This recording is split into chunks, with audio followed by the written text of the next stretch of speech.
You open your eyes for the very first time and something already feels wrong. You're not crying, you're not confused, you're angry. Your fists clench by instinct and your heartbeat slams against your ribs like a war drum. Because from the moment you're born, you understand one thing. You weren't made to live, you were made to conquer. You are Conquest, a name, a destiny, and a declaration of intent.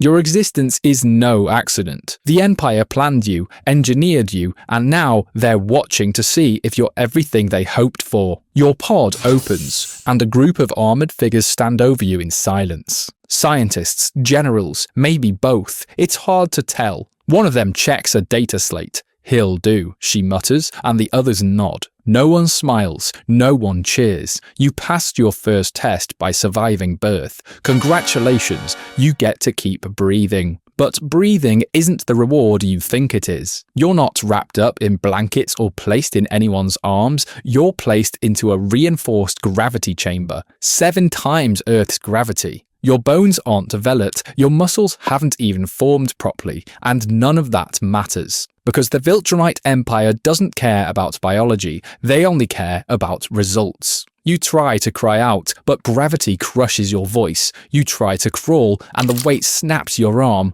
No one comes to help. Pain is just the beginning.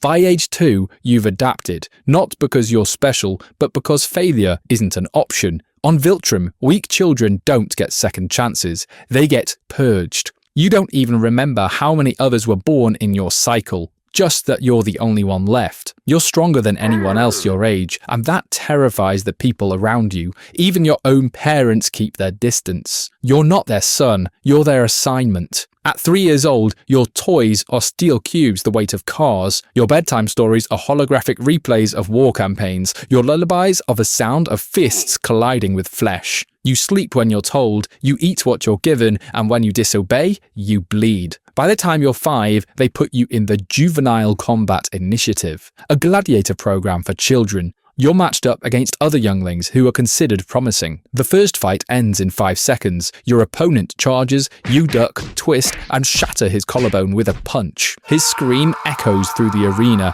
The crowd claps. Your instructor nods. "Acceptable," he says. You broke a kid's body before you knew how to write your name, and you've never been more proud. School isn't school on Viltrum, it's training. Everything is built to serve the Empire. History class is just a list of victories. Science focuses on planetary destruction and gene optimization. And maths? It's logistics. How many soldiers you need to suppress a colony of 10 million in under an hour. Every class is a reminder. You're not a student, you are a tool. Being the best doesn't earn you praise, just more responsibility.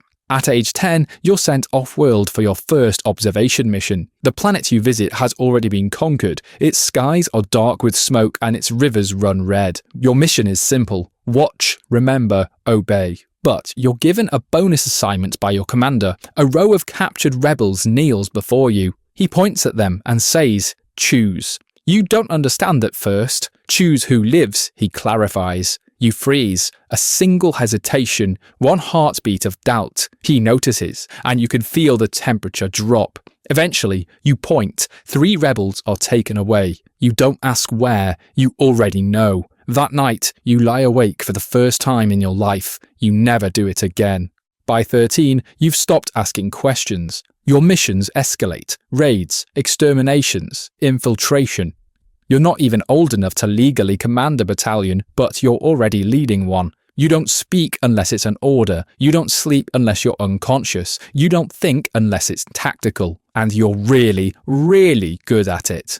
At 16, it's time for the Viltrumite trials. These aren't rites of passage, they're filters. Fail and you die. Succeed and you live to do it all again. You're dropped onto a hostile moon with 30 other candidates. No food, no gear, just your body and your will to survive. And you don't just survive, you dominate. The terrain is brutal, the air is poison, the gravity crushes your organs, but you adapt faster than anyone else. Because you've been doing this since you were born. The combat rounds are next. You recognize some of the others. Kids you trained with. Kids you fought beside. They die fast. You kill faster. You don't feel anything when you do. Not rage, not pride, not even relief, just cold, mechanical execution, just like they taught you. You make it through, barely. Only 3 of you survive the final round. You're bloodied, bruised, but victorious. They hand you your insignia, a small metallic emblem. It means you're officially a soldier now. They say it's an honor, but really, it's just a new leash. In your 20s, you're deployed to the edge of the galaxy. You fight for decades and never once lose a battle. Entire civilizations fall before your fists. Your name becomes legend. Parents use it to scare children into obedience. Resistance movements surrender the second you arrive. You don't even need to speak. Your presence is enough. But it doesn't feel like glory. It feels like routine. You wake up, you kill, you sleep, and you repeat. Again and again, until you forget what peace even looks like. To top it all off, you don't even age like other beings. Your cells stop breaking down. Your body only grows more powerful. Your mind sharper. But your soul is wearing thin.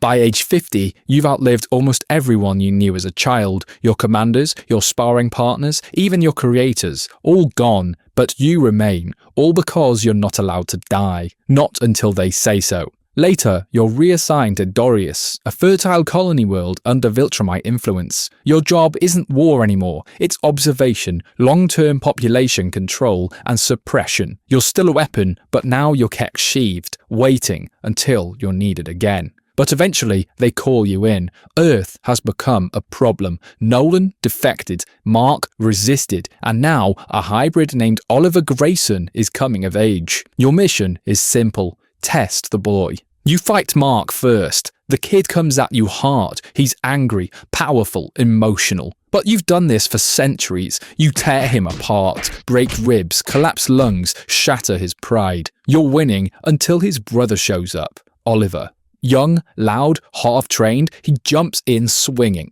However, you swat him aside like a fly. You hit him hard enough that he doesn't even get back up, not for a while. Mark sees what you did, and something inside him snaps. He doesn't care about mercy anymore. He doesn't care about survival. He just wants you gone. The fight turns, and for the first time in decades, you're losing. His punches go deeper. His anger burns hotter. You realize this kid, he might actually kill you. And in those final moments, you laugh. Not because it's funny, but because it's true. You tell him, I'm not here for them. I'm here for me. You admit the actual truth, how all the killing, the conquering, the missions, none of it ever filled the silence. You were just trying to feel something. You die not as a warrior, but as a man who finally said the one thing he was never allowed to feel: alone.